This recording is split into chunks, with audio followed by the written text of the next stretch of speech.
बोलिएगा।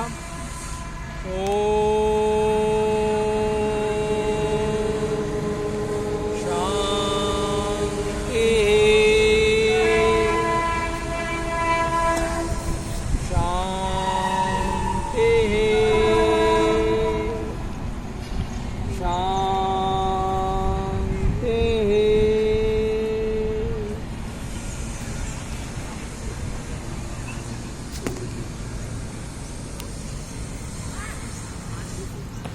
इससे ये होता है कि वंदना से अपने माता पिता को भी याद कर लिए, अपने इष्ट को भी याद कर लिए, ईश्वर को भी याद कर लिए।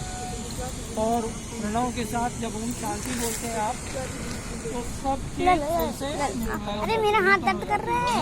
योगा करते हाथ दर्द होता है क्या? और इसी के साथ आप अपने कार्यक्रम को समापन ले सकते हैं। एक फोटो, हाँ, एक ग्रुप फोटो हो जाए।